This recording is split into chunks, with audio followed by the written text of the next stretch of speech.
Topic है Mahatma Gandhi and the national movement. अब पहले ही समझ लो कि महात्मा गांधी जी इतना इंपॉर्टेंट क्यों है मॉडर्न इंडियन हिस्ट्री के अंदर। जैसे आप लोगों को मालूम ही होगा, जो हमारा करेंसी नोट है उस करेंसी नोट पे फोटो किसकी है? महात्मा गांधी जी की है ना। मतलब कुछ बड़ा अचीवमेंट किया होगा। आप देखोगे कि उनके अलावा किसी और लीडर की आपको फोटो देखने को नहीं मिलती है ना। तो ये क्वेश्चन बनता है, पहला क्वेश्चन तो यही बनता है कि बताइए, देखो ऐसे सोचो, जब महात्मा गांधी जी लीडर नहीं बन पाए होंगे तब भी कोई नोट चल रहा होगा इंडिया में, तब क्या फोटो थी? ठीक है, मतलब डिसाइड तो किसी दिन से किया होगा ना, पहले दिन से डिसाइड किया नहीं होगा कि महात्मा गांधी जी की फोटो लगानी है। तो जब ये डिसाइड किया गया होगा कि महात्मा गांधी जी की फोटो लगानी है, उससे पहले किसकी फोटो थी करेंसी नोट पर? ये क्वेश्चन है इंटरव्यू का। आप लोग देखिएगा, सर्च करिएगा, देन मैं बता तो दूंगा ही आपको, बट आपको भी थोड़ा सर्च करना है कुछ चीजों को। अब देखिए महात्मा गांधी जी इमेज में आ कब से रहे। अगर आपको आइडिया होगा तो महात्मा गांधी जी 1869, जैसे मैंने आपको साइड में दिया हुआ है फुल नेम, पहले इतना समझ लीजिए जो थोड़ा सा बैकग्राउंड है कि मोहनदास करमचंद गांधी, एंड 2 अक्टूबर 1869 या फिर 69 जिसे हम लोग बोलते हैं, बॉर्न हुए। और बॉर्न होने के बाद आप लोगों को जैसे भी मालूम भी होगा कि अच्छी फैमिली है, पढ़ाई वढ़ाई ढंग से की है इन्होंने, ठीक है, लंदन भी गए हैं, वहां पे स्टडी किया है, उसके बाद लॉ की स्टडी की है। देन इंडिया वापस आए, यहाँ पे प्रॉपर वर्क ना मिलने की वजह से दोबारा कहाँ चले गए? साउथ अफ्रीका में केस के रिगार्डिंग, और वहां पे उन्होंने फिर कुछ काम किए, कुछ मूवमेंट किए। देन इंडिया वापस कब आ रहे हैं? किसी को याद है डेट जब Mahatma Gandhi ji back to India लौट कर आए? 1915। वेरी गुड, ठीक है। नहीं 20 जनवरी नहीं है, 9 जनवरी है, ठीक है ना, 1950। बाकी डेट में इतना उलझिएगा मत, ठीक है ना। मतलब दो चीजें ध्यान रखिएगा, यूपीएससी एक कंबाइंड स्टडी है, ना कि फैक्ट याद करने की स्टडी है, ठीक है। कई जगह आपको फैक्ट डिफरेंट डिफरेंट मिलेंगे, डेट्स हो सकता है, हाइट हो सकती है, जो ज्योग्राफी की बात कर रहे होंगे हम लोग, या फिर कोई नंबर होता है 10 से 10 नंबर। जैसे कि मान लीजिए कहीं पर कोई इवेंट दिया हुआ है, कोई इंसिडेंट हुआ है, कहीं लिखा होगा कि 300 लोगों की डेथ हो गई, कहीं लिखा हुआ है 350 लोग मर गए, तो उन चीजों पर हमें फोकस नहीं करना है। बेसिकली हमें उसका बेसिक आइडिया होना चाहिए कि मूवमेंट हुआ क्यों, है ना, कॉजेस क्या रहे, ठीक है, आउटकम क्या निकला, इस पर फोकस करना है। क्योंकि फैक्ट याद करने के लिए पीसीएस और एसएससी एग्जाम होता है, यूपीएससी फैक्ट प्रॉपर्ली याद करने के लिए नहीं है, हमें उसका बेसिकली समझ में आना चाहिए। तो बस ये तो बैकग्राउंड में बता रहा हूं मैं आपको कि महात्मा गांधी जी बॉर्न हुए, उसके बाद 1915 से इंडिया में ये स्टार्ट कर रहे हैं अपना। लेकिन देखो किसी भी इंसान को पहले दिन नहीं मालूम है कि वो कितना महान लीडर बन जाएगा। आप सोचिए, जब महात्मा गांधी जी जनवरी के महीने में 1915 में आए होंगे, तो तब ये डिसाइडेड नहीं होगा उनको, तब उनका सॉर्टेड भी नहीं होगा कि वो इतना बड़ा महान काम कुछ कर देंगे। बट इंडिया में आते ही, अब ऐसा भी नहीं है कि उन्होंने कोई पॉलिटिकल पार्टी ज्वाइन कर ली हो। ध्यान रखिएगा, महात्मा गांधी जी कभी भी किसी, मतलब जैसे कांग्रेस की पार्टी थी, तो ऐसा नहीं है कि उसे परमानेंट मेंबर है। महात्मा गांधी जी ने बोला 1915 में आते ही कि अभी मैं किसी पॉलिटिकल पार्टी को ज्वाइन नहीं करूंगा, पहले मैं इंडिया की कंडीशन को समझूंगा। ये एक बड़े पॉलिटिशियन की निशानी है कि आते ही किसी पार्टी में ना जुड़ जाना और पूरी कंट्री को ढूंढ, मतलब घूमना और पता लगाना कि वहां पर ऐसा क्यों है। दूसरी बात एक चीज और होती है कि महात्मा गांधी जी ने को आपने देखा होगा, वो एक धोती लपेट रहते हैं बस। ऐसा क्यों है?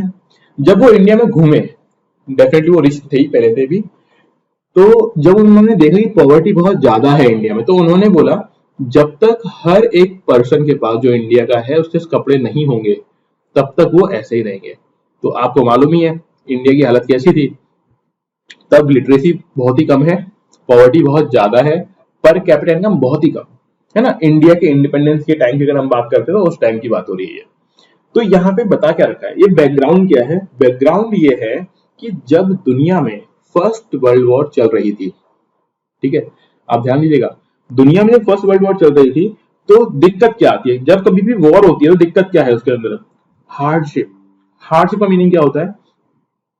मुसीबतें, परेशानियां। हर एक इंसान के लिए बहुत मुसीबत थी, उस टाइम में महात्मा गांधी जी को ये लगा कि अगर हम ब्रिटिशर्स की हेल्प करेंगे तो हो सकता है वॉर के बाद वो हमको इंडिपेंडेंट कर दे। ठीक है, ये सोच रखते हुए वो क्या करेंगे, ब्रिटिशर्स की हेल्प करेंगे। बट होगा क्या, ऐसा कुछ निकलेगा नहीं, उल्टा लोगों के ऊपर लोन बढ़ते रहेंगे। ठीक है, टैक्सेस बढ़ा दिए जाएंगे और कॉमन मैन को वो टैक्स पे करने होंगे, और नहीं करेंगे तो वही पनिशमेंट मिलेगा। ठीक है, अब यही चीज बढ़ते बढ़ते टैक्स तो पे करना ही पड़ रहा है, ऊपर से अगर क्रॉप भी फेल हो जाए, क्रॉप फेल हो जाए और तब भी टैक्स देना पड़े, ये मान लो कि खेती हुई नहीं तब भी टैक्स देना है, तो ये दिक्कत है। तो उस टाइम में हुआ क्या, 1918 से लेके 1920 के बीच में पैंडेमिक फैल गया। जैसे भी कोरोना वाला आया था ना, ऐसे ही पैंडेमिक, और लगभग 18 मिलियन, ठीक है, लोगों की डेथ हो गई। अभी नंबर याद नहीं करना, आप बस ये समझो कि बहुत बड़े अमाउंट में लोगों की डेथ हो गई। जैसा कि मैं हर बार पूछता हूं, 1 मिलियन इक्वल्स टू कितना होता है, कितने लोगों को आता है और कितने लोगों को नहीं आता है, अपना अपना क्रॉस चेक ध्यान रखना है। मैं बता रहा हूं 1 मिलियन इक्वल्स होता है 10 लाख, लिख लो, ये गलती नहीं होनी चाहिए। और मैं देखता हूं बहुत सारे मतलब जो एस्पिरेंट होते हैं ना, उनमें दिक्कतें देखने को मिलती है। तो एक तो मिलियन, अब बिलियन बताओ, 1 बिलियन इक्वल्स टू कितना होता होगा? हाँ जी, एनीवन, 1 बिलियन इक्वल्स टू कितना होता होगा बताइए? 100 करोड़। वेरी गुड, इसको लिख लेना साइड में, जिनको भी आइडिया नहीं है, मिलियन और बिलियन में नहीं फंसना है, हमें आनी चाहिए वो चीज। ठीक है, अब होगा क्या, डेथ हो गई, और डेथ के बाद प्रॉब्लम आपको मालूम ही है कि किसी भी एक फैमिली में से अगर एक अर्निंग पर्सन की डेथ हो जाती है, इसका मतलब ये है कि पूरी की पूरी फैमिली पॉवर्टी में फंसने वाली है। प्रॉब्लम लगातार बढ़ रही थी। ये चीज क्या है, कंट्री में रिवॉल्ट का बैकग्राउंड है। ये किसी भी जगह पे अगर एक्सट्रीम पेन हो गया तो वहां पे पक्का मान लो रिवॉल्ट होगा ही होगा। ठीक है, तो आगे बढ़ते हैं। देखें, अब थोड़ा सा हम यहाँ पे महात्मा गांधी जी के बारे में पढ़ लेंगे। महात्मा गांधी जी ने बहुत सारी बुक लिखी है, बट जो हमें ध्यान रखनी है वो साइड में लिख दिया है, literary work of Mahatma Gandhi. इनके नेम के साथ आपको बुक नाम ध्यान रखनी है। ठीक है, पहली है हिंद स्वराज 1909 में। और अगर आपको आइडिया हो, करेंट टाइम में भी कोई एक इंसान है जिसने हिंद स्वराज जैसी बुक लिखी हुई है, किसी को आइडिया है? मतलब अभी जिंदा है वो इंसान? Yes sir. हाँ, कोई स्वराज जैसी कोई बुक किसी ने लिखी हुई है महात्मा गांधी जी को कॉपी करते हुए? चलिए बताएंगे। सुभाष चंद्र बोस। अरे करंट टाइम में अरविंद केजरीवाल। ठीक है, अरविंद केजरीवाल ने भी कुछ बुक लिखी हुई है, आप सर्च करिएगा। ठीक है ना।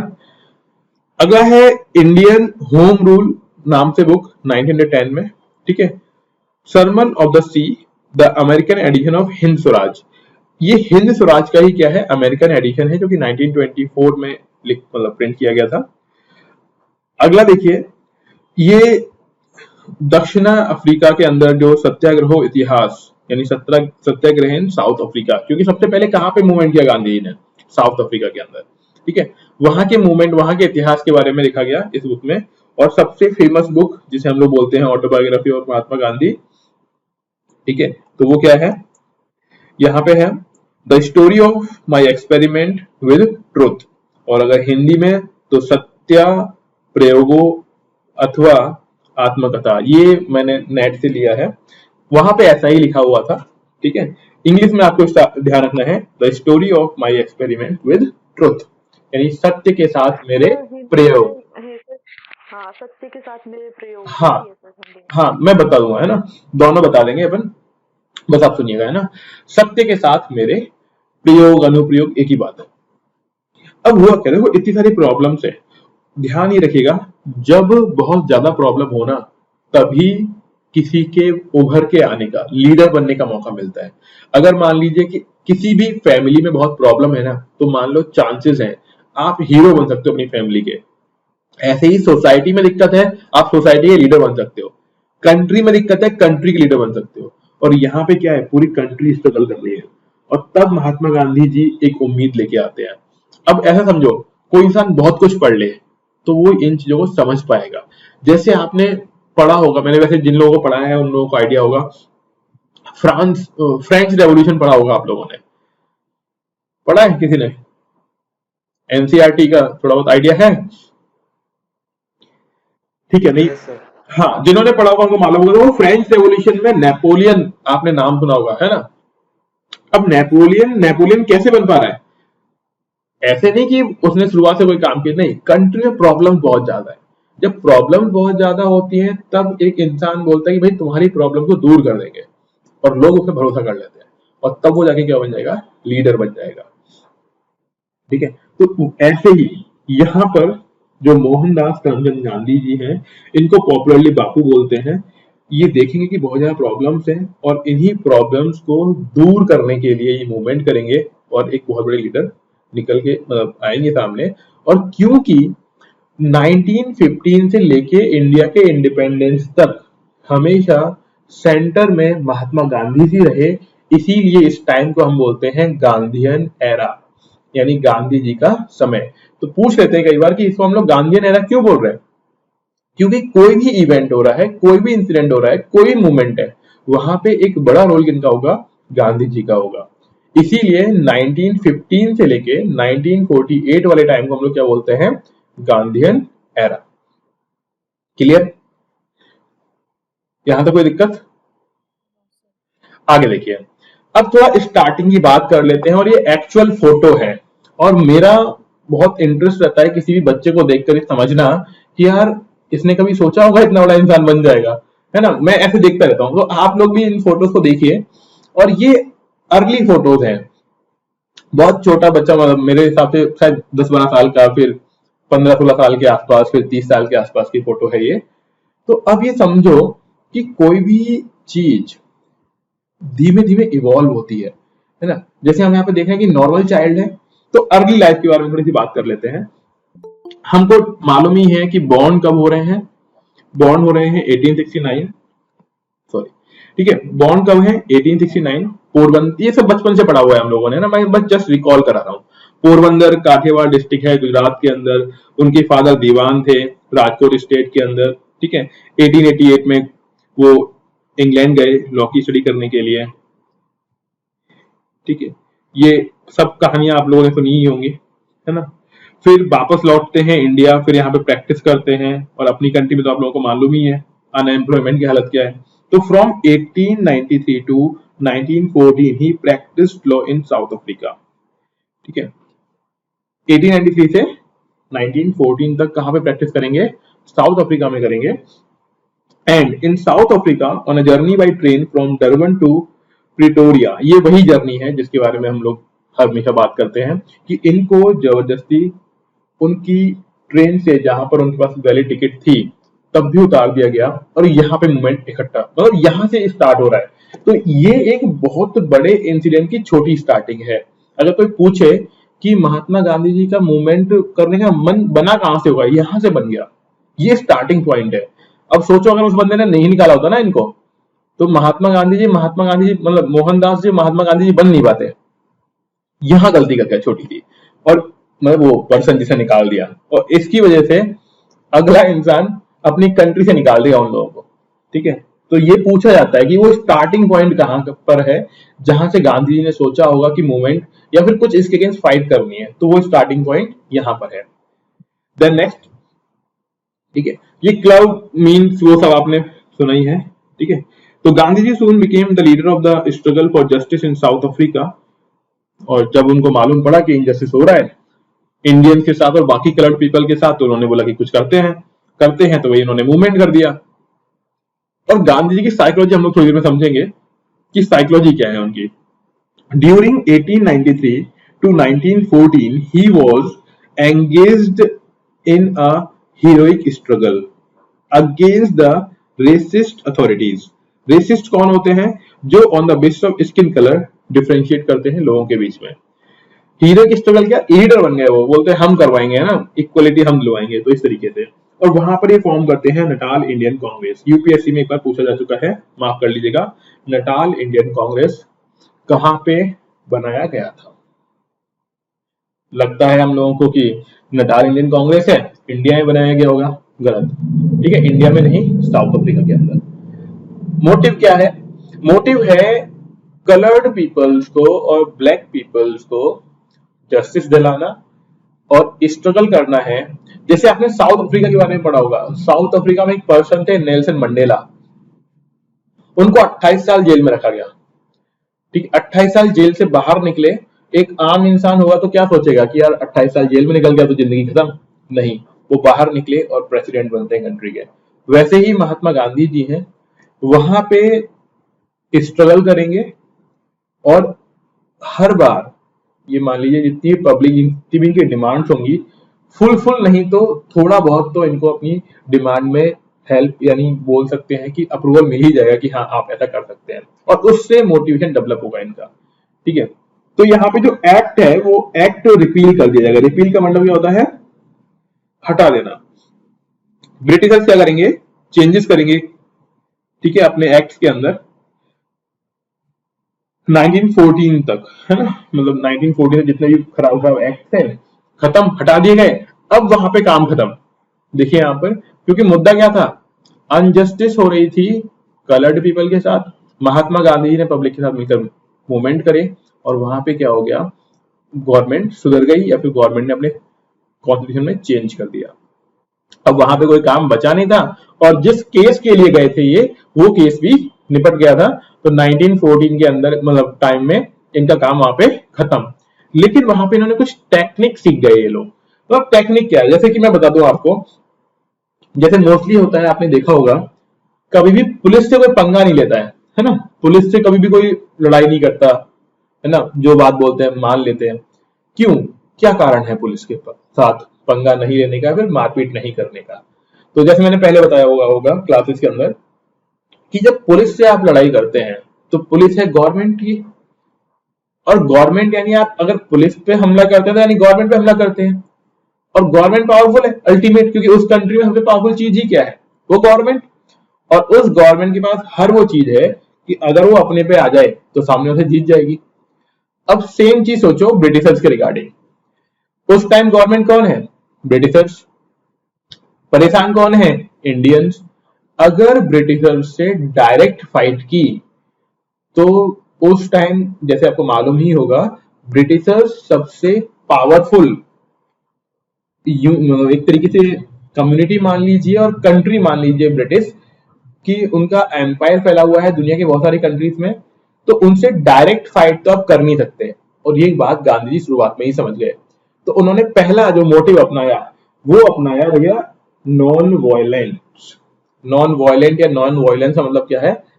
लड़ाई नहीं करनी है, मारपीट नहीं करनी है, क्योंकि कॉमन सेंस भी क्या बोलता है, जो बहुत पावरफुल हो लड़ाई मत करो भारी पड़ जाएगा। तो उसके लिए उन्होंने एक टेक्निक अपनाई जिसे बोला गया सत्याग्रह।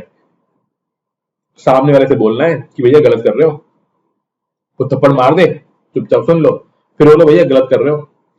एक टाइम क्या आएगा वो सामने वाला पीटना बंद कर देगा। ये फिलोसफी थी महात्मा गांधी जी की।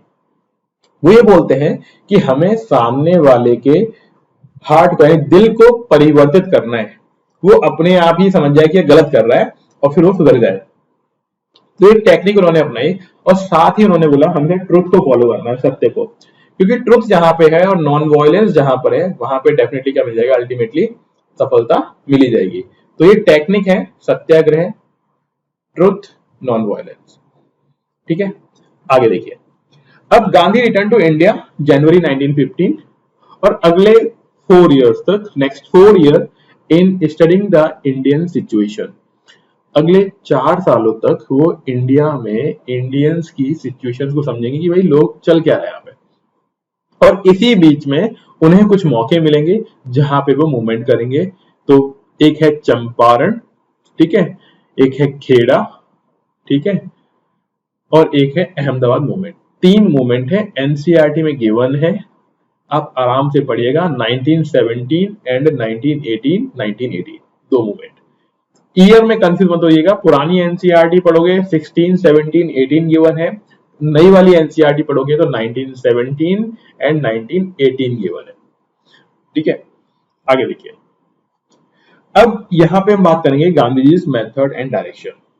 जिसके बारे में बात कर रहे थे कि गांधी जी के मेथड कौन कौन से हैं, किस तरीके से स्ट्रगल करना है और कैसे वो ब्रिटिशर्स को डिफीट करेंगे या फिर ब्रिटिशर्स को अपनी बातों के लिए मना लेंगे, वो चीज यहाँ पे समझेंगे। The method used by Mahatma Gandhi during the freedom struggle were the following. कौन कौन से मेथड से? पहला है सत्याग्रह। तो हमें इसकी डेफिनेशन समझ लेनी है कि सत्याग्रह का मीनिंग क्या होगा। The term Satyagraha is made up of two Sanskrit word, satya means truth and agraha means insist करना किसी को कि भैया ऐसा काम कर लो, ठीक है। तो गांधी जी क्या मांगे चल रहे हैं कि नॉन वायलेंस फॉलो करना है, ट्रुथ को फॉलो करना है और सामने वाले की बुराइयों को खत्म करना है। तो यहाँ पे ध्यान रखिएगा, वो ये ऐसा नहीं बोले कि सामने वाला इंसान गलत है, नहीं, वो बोल रहे हैं कि उसमें कुछ खराबियां हैं, कुछ गलतियां हैं, तो हमें सिर्फ उनको ये बताना है कि भैया गलत कर रहे हो, हमें उनकी गलतियों से नफरत करनी है, ना कि उस इंसान से। ये गांधी जी का कहना है। यहां तक कोई मतलब याद करने वाली चीज नहीं है, जो आपको टर्म ध्यान रखनी है वो याद रखनी है सत्याग्रह की। क्लियर? आगे देखिए, अगला है Gandhi ji satyagraha movement was directed against the British system of exploitation and not the British people individually and collectively. इसका मीनिंग क्या है? इसका मीनिंग ये है, वो बोल रहे हैं ब्रिटिशर्स आदमी खराब नहीं है, ब्रिटिशर्स तो अच्छे इंसान है, बट उनका जो सिस्टम है एक्सप्लॉइट करने का, लूटने का या फिर ओवर यूज करने का, वो चीज गलत है। और इसीलिए गांधी जी बोलेंगे कि भैया पैसिव रेजिस्टेंस करो। जैसे कि ये फोटो दिखाई गई है आपके सामने, देखोगे आप, इस फोटो में क्या है, गांधी जी बैठे हुए हैं, चरखा चला रहे हैं। अब आपको लगेगा कि यार चरखा, उससे क्या होने वाला है ना, उससे क्या सिग्निफिकेंस है? बेसिकली है कुछ नहीं, लेकिन एक सिंबॉलिक चीज है जो लोगों को ये बताती है कि अपना काम खुद करिए, चाहे छोटी सी शुरुआत हो उसको आप करें और अपने हाथों से कपड़े बनाकर खुद ही पहनो। इससे क्या क्या लॉस होगा ब्रिटिशर्स को वो समझिए। पहली बात तो जो वो फिनिशिंग गुड वहां से बनाकर लेके आएंगे ब्रिटेन से, वो इंडिया में बिकेगा नहीं। दूसरी बात, इंडिया में जब हम लोग ही कपड़े बना रहे होंगे तो डेफिनेटली बेचा भी जाएगा उनको, क्योंकि जब एक्सेस में बनेगा तो उससे मनी भी अर्न हो जाएगी। ये आत्मनिर्भर जिसे हम बोलते हैं, सेल्फ डिपेंडेंट, वो भी लोगों को बनाएगा। और गांधी जी प्रमोट कर रहे हैं तो इससे अवेयरनेस ही फैलेगी। मोटिव ये है, और इसी को ये बोल रहे हैं क्रिएटिव थिंग्स। क्रिएटिव थिंग्स कैसे कि आप ब्रिटिशर्स को ऐसे तो बोल नहीं सकते कि भैया तो हमारे इंडिया से कपड़े मतलब नहीं लेके जाओगे रॉ मटेरियल, और उनको ये भी नहीं बोल सकते हो कि अपनी कंट्री से बनाकर गुड्स मत लेके आओ। लेकिन ऐसा करके आप क्या कर सकते हो, उनके बिजनेस को रोक सकते हो। तो जब भी किसी से आमने सामने ना टकराकर बैकएंड में टकराते हैं तो उसे बोलते हैं पैसिव रेजिस्टेंस। तो ये मार्क कर लीजिएगा आप लोग कि सत्याग्रह बेसिकली क्या है, पैसिव रेजिस्टेंस का एक इंस्ट्रूमेंट है। सत्याग्रह क्या है, पैसिव रेजिस्टेंस का एक इंस्ट्रूमेंट है। एक्टिव रेजिस्टेंस बोलते हैं लड़ लो उससे, मारपीट कर लो, एक्टिव। पैसिव मतलब बिना लड़ाई झगड़े के अगर आप किसी को अपोज करते हैं तो उसे हम बोलते हैं पैसिव रेजिस्टेंस। तो यहाँ पे लिखा हुआ भी है, वो फिजिकल फोर्स में बिलीव नहीं करते हैं, ठीक है। वो बोल रहे हैं कि हमें सत्याग्रह फॉलो करना चाहिए और फिजिकल फोर्सेस की रिक्वायरमेंट नहीं है।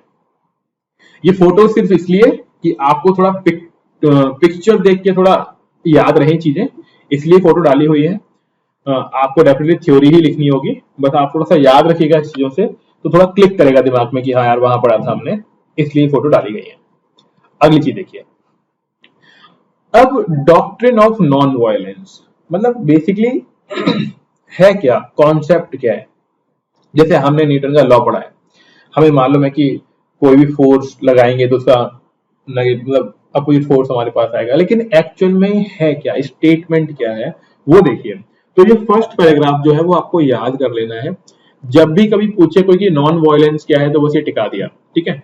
तो नॉन वायलेंस और अहिंसा मीन्स नॉन किलिंग और अवॉइडिंग इंजरी, मतलब मारना भी नहीं है और इंजर्ड भी नहीं करना है। But for Gandhi ji it meant avoiding injury to anything by thought, word और डीड्स। बेसिकली नॉन वायलेंस का मतलब ये होता है कि भाई किसी को मारो मत और किसी को घायल मत करो। लेकिन गांधी जी बोल रहे हैं कि भैया हो सकता है कई बार हम फिजिकली ना मारकर उसको अपने शब्दों से घायल कर दें, है ना, अपनी एक्टिविटी से घायल कर दें, या फिर अपने थॉट्स ऐसे डाल दें कि बेचारा परेशान हो जाए, तो वो बोल रहे हैं कि किसी भी तरीके की अगर एक्टिविटी करते हैं तो वो किस में आता है, वायलेंस में आता है। ठीक है, तो ये बोल रहे हैं कि हमें क्या फॉलो करना है, नॉन वायलेंस।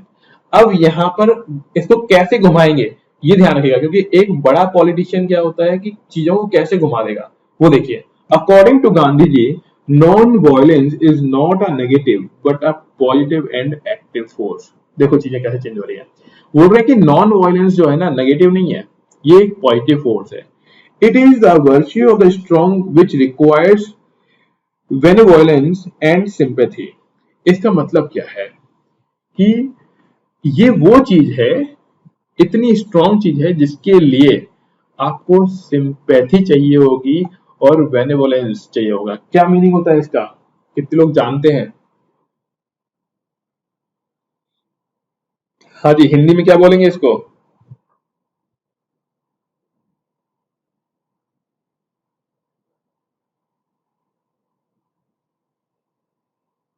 परोपकारी जिसे बोलते हैं ना, ठीक है, कि सामने वाले पे सिंपैथी भी रखना और उसके ऊपर एहसान करने वाली फीलिंग होनी चाहिए हमारी। ठीक है, तो ये वो, अब देखो एहसान कैसे, कि सामने ने थप्पड़ मारा, बोला कि कोई दिक्कत नहीं, एक थप्पड़ और मार ले। अब सामने वाला ऐसे कभी मारेगा नहीं। आप कभी भी देख लेना, जिन लोगों की लड़ाइयां होती है ना, वो लड़ाइयां कब होती है, एक चिल्लाया दूसरा भी चिल्लाया। कभी भी आप ट्राई कर लेना, एक इंसान चिल्लाए, दूसरा इंसान स्माइल करके बोले कि यार कोई दिक्कत नहीं है, तो लड़ाई कभी होगी ही नहीं। वही फिलॉसफी किसकी है, महात्मा गांधी जी की है। तो आगे देखिए, Mahatma Gandhi set an example before the whole world of achieving freedom from the mighty British power through a non-violent struggle। और महात्मा गांधी जी ने यही एक बेंचमार्क एस्टेब्लिश किया पूरी दुनिया के सामने कि बहुत पावरफुल था ब्रिटिश एम्पायर, और उस ब्रिटिश एम्पायर को बिना लड़ाई झगड़े के हटा दिया। अब देखो बोला ऐसे ही जाएगा, बैकएंड में कुछ भी कारण रहे हो, कुछ भी उसके पीछे मतलब पॉइंट्स रहे हो, लेकिन तब भी बेसिकली इनिशिएटिव तो इन्हीं ने लिया ना, तो इन्हीं के लिखा जाएगा। हम क्रिटिसिज्म कर सकते हैं कि भैया सेकेंड वर्ल्ड वॉर में पावर कम हो गई थी, ठीक है, अब पावर बची नहीं है कि वो किसी और कंट्री पे कंट्रोल कर पाए, इकोनॉमी कोलैप्स हो चुकी है उन लोगों की, वो सब बातें सही है, लेकिन तब भी इनिशिएटिव किसने लिया है, इन्होंने लिया है। इनका एक कोट है जो मैंने नीचे लिखा हुआ है, वो आप लोग, मैं जब पीडीएफ दूंगा तो आप लोग देख लीजिएगा। अगली चीज, अगला क्या इन्होंने बोला, जो अभी हमने बात की थी चरखे से कपड़े बनाने वाली बात है, नहीं वो धागे धागे से फिर कपड़े, स्वदेशी मूवमेंट। स्वदेशी क्या होता है, जैसे अभी मोदी गवर्नमेंट, जैसे आप जानते ही हो, मेक इन इंडिया लेकर आए थे। मेक इन इंडिया से फायदा क्या होता है कि किसी भी कंट्री के अंदर एक तो एम्प्लॉयमेंट बढ़ेगा, एम्प्लॉयमेंट बढ़ने के साथ साथ ही वहां पे क्या होगा, अर्निंग के सोर्स और यहाँ के लोगों को मनी मिलेगी जिसको वो यूज कर सकते हैं। वही कॉन्सेप्ट इस टाइम में भी लगाया जा रहा है, स्वदेशी। और ये आप फोटो में देख सकते हैं कि जो विदेशी कपड़े थे, फॉरेन क्लोथ थे, उनको जलाया जा रहा है। ये सिंबॉलिक इस चीज को दिखाती है कि हम फॉरेन क्लोथ नहीं पहनेंगे। तो स्वदेशी means producing necessary items in one's own country and using them for one's use without being dependent on imported goods। बहुत सिंपल सी बात है कि बाहर की चीजों पे डिपेंडेंट नहीं रहना है, सेल्फ सफिशिएंट बनना है, खुद ही चीजें बना लेंगे, उनको यूज कर लेंगे। और इसमें सबसे बड़ा रोल कौन प्ले कर रहा है, गांधी का चरखा एंड खादी। खादी क्लोथ्स अभी भी बनते हैं ना, पूरा खादी मंत्रालय है आज के टाइम में भी, और खादी क्लोथ्स अभी भी बनाए जाते हैं, ठीक है, उस टाइम में भी ये बन रहे थे। बस रिमेनिंग चीज आप खुद पढ़ेंगे ना। अगली चीज देखिए, अगला क्या था जो गांधी जी ने अपनाया, वो है मास मूवमेंट। जो अकेला इंसान मूवमेंट करने जाएगा पिट सकता है, पूरी भीड़ लेकर जाओ। अगर कभी चीज आपकी नहीं मानी जा रही तो क्या करो, सब एक साथ मिलकर खड़े हो जाओ। जैसे घर में मान लो आपको लग रहा है लौकी की सब्जी बन रही है, नहीं खानी है, अपने जितने भाई बहन सब खड़े हो बोले नहीं खाएंगे हम तो ये सब्जी, तो चीजें क्या हो जाएंगी, चेंज हो जाएंगी। ऐसे ही आपने यूनिवर्सिटीज वगैरह में देखा होगा, जब लड़ाई झगड़े होते हैं तो सामने से पूरा ग्रुप आता है, तो उसी को हम लोग क्या बोलते हैं, मास मूवमेंट। तो गांधी का मानना यह था कि कोई भी चीज करिए, क्या करो, पब्लिक को लेके जाओ। अगर पब्लिक सारी एक साथ होगी तो डेफिनेटली उसमें विक्ट्री हो सकती है। तो ये एक्चुअल फोटो है जो आपके सामने दिख रही है, और आपको दिख ही रहा होगा कि मास मूवमेंट कितनी पब्लिक है उस टाइम में।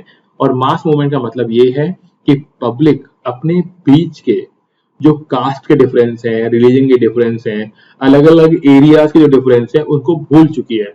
तो इसका मतलब ये भी होता है कि कंट्री धीमे धीमे क्या हो रही है, यूनाइट हो रही है। तो यहाँ पे कोई पूछे कि मास मूवमेंट के फायदे क्या है, क्यों करना चाहिए, तो ये 3 बातें आप लिख सकते हैं। पहली बात कि एकदम से डायरेक्ट सप्रेशन नहीं मिलेगा, मतलब पुलिस पीट कर नहीं भगाएगी, पहली चीज। दूसरा, लोगों के बीच में यूनिटी देखने को मिलती है, क्योंकि वो अपने बीच के रिलीजन के, रीजन के, ठीक है, कास्ट के डिफरेंस भूल कर आते हैं, ठीक है। और जब पब्लिक सपोर्ट है, इसका मतलब यह है कि मेजोरिटी वही चाहती है। तो मेजोरिटी एक डेमोक्रेटिक कंट्री है कोई, या फिर डेमोक्रेटिक सिस्टम है, तो वो डेफिनेटली किसकी बात मानेगा, मेजोरिटी की बात मान रहा होगा। इतना क्लियर। तो मास मूवमेंट क्यों करना जरूरी है, जिससे कि डायरेक्टली आपको डिफीट ना मिले। आगे फिर अब हम बात कर लेते हैं उन मूवमेंट की। वैसे आप लोगों को मालूम है, बस मैं शॉर्ट में बताऊंगा ये चीज। पहला था चंपारण सत्याग्रह 1917 में।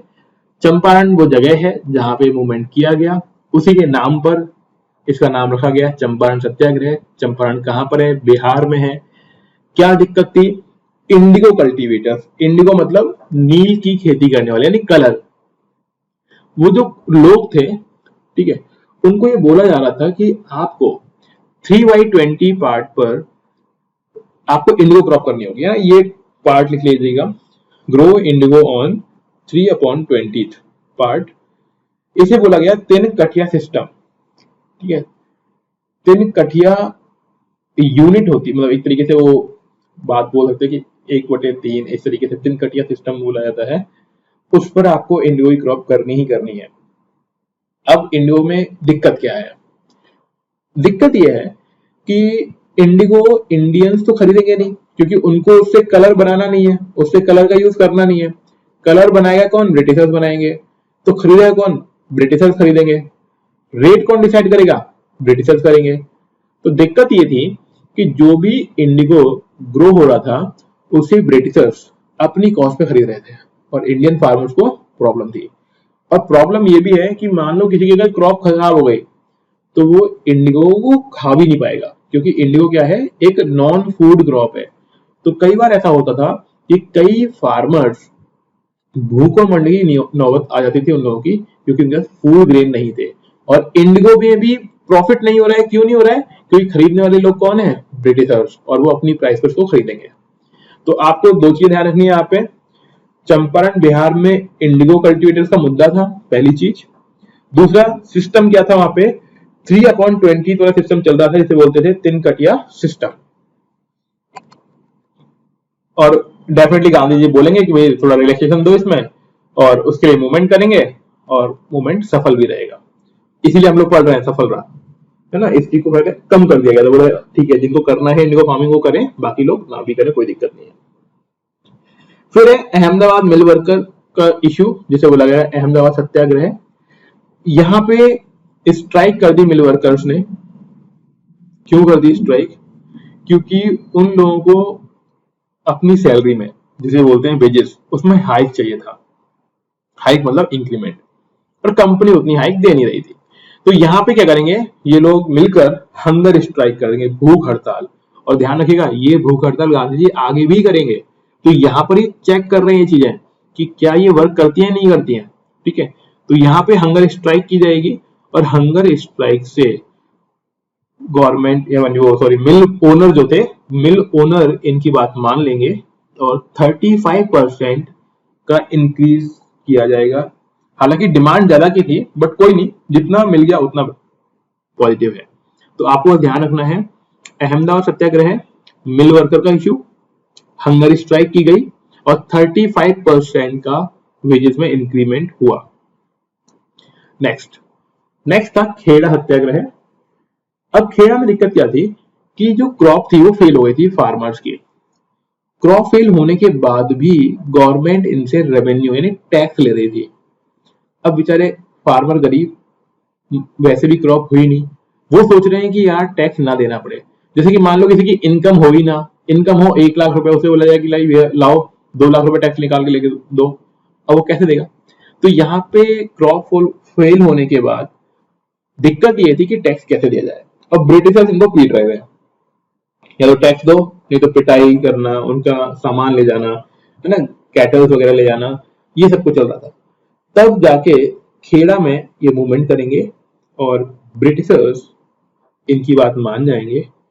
हालांकि डेफिनेटली ऐसे आसानी से तो नहीं मानेंगे, मूवमेंट होगा, ठीक है, भीड़ इकट्ठी की जाएगी, ठीक है, मासिस, ध्यान रखना, भीड़ इकट्ठी की जाएगी, और तब जाके ब्रिटिशर्स ये बोलेंगे कि जो लोग टैक्स दे सकते हैं वो लोग दे दें, और जो लोग नहीं दे सकते हैं वो ना दें। अब यहाँ पे ध्यान रखिएगा, अब ऐसे तो नहीं बोला डायरेक्टली कि माफ कर दिया सभी का, क्योंकि ब्रिटिशर्स को अपनी भी ईगो सेटिस्फाई रखनी है, तो इसीलिए बोल दिया कि जिनको टैक्स दे सकते हैं वो लोग दे दें, बाकी लोग नहीं दे सकते हैं तो ना दें। और ऐसा सोचो कि अगर ऑप्शन मिले कि कितने लोग टैक्स दे सकते हैं उतने लोग दे दो, तो कोई और ऐसे बोले कि नहीं दे पाओगे तो कोई दिक्कत नहीं है, तो हर कोई इंसान क्या बोलेगा कि भैया नहीं दे पाएंगे हम तो वही चीज यहाँ पे है। तो अगेन लगातार 3 विक्ट्री, ध्यान रखना, गांधी जी का इंडिया में जैसे ही उन्होंने मूवमेंट किया, तीनों जगह पे लगातार विक्ट्री। और जब लगातार विक्ट्री किसी को मिल जाए तो क्या लगता है आपको, थोड़ा थोड़ा उनको लगेगा ना कि अपनी भगवान है, होता है कि नहीं होता है? तो होगा ये, लगातार मूवमेंट किए, हर बार विक्ट्री मिली, तो गांधी जी को लगा कि यार कुछ तो चमत्कारिक कर सकते हैं, और कर सकते हैं जब कभी भी कोई ऐसा सोचने लग जाए। अब हालांकि ऐसा बताया नहीं उन्होंने, अपन बस अनुमान लगा रहे हैं, है ना, ये अपनी सोच है, अपन मान रहे हैं। तो गांधी जी ने क्या सोचा, अच्छा थोड़ा टाइम की बात कर लेते हैं, बैकग्राउंड की बात कर लेते हैं। अभी ईयर हो रहा है 1918 के बाद, यानी 1918 में उन्होंने खेड़ा वाला मूवमेंट कर लिया, अब ये फ्री है ना, सोच रहे हैं कुछ नया किया जाए। 1918 का 1919 आ गया, और सोचो 1919 में दुनिया में क्या हो रहा था। 1919 में हो ये रहा था कि 1918 में जो 1914 से वॉर स्टार्ट हुई थी, सेकेंड वर्ल्ड वॉर, वो खत्म हो गई थी, और फर्स्ट वर्ल्ड वॉर, सॉरी, है ना। और फर्स्ट वर्ल्ड वॉर खत्म होने के बाद आपको मालूम ही होगा कौन सा ग्रुप जीता और कौन सा ग्रुप हारा। तो पहले बताएं, कितने लोगों को आइडिया नहीं है कि फर्स्ट वर्ल्ड वॉर कौन कौन सी कंट्री के बीच में हुई थी, और कौन हारा और कौन जीता? बस वो होता है जिनको आइडिया बिल्कुल भी नहीं है। सभी को आइडिया है? No idea. हाँ, नो आइडिया, ओके ओके, ठीक है। तो ऐसे मान लो 2 ग्रुप थे, एक था एलिस ग्रुप और एक सेंट्रल पावर, जिसे हम लोग बोल सकते हैं, या फिर और सिंपल करना है तो ऐसे मान लीजिए कि एक तरफ है ब्रिटेन और दूसरी तरफ है जर्मनी।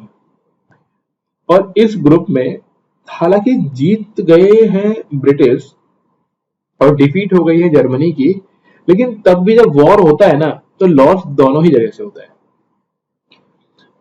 1918 में वॉर खत्म हुआ, और एक टर्की था, छोटा सा, मतलब मान सकते हो आप, टर्की छोटा है लेकिन ऑटोमन एम्पायर बहुत बड़ा एम्पायर था उस टाइम में, और वहां का लीडर यानी मुस्लिम रिलीजन का हेड, जिसे कैलिफ बोलते हैं, खलीफा, वो पर्सन है, और उसकी हो गई है डिफीट।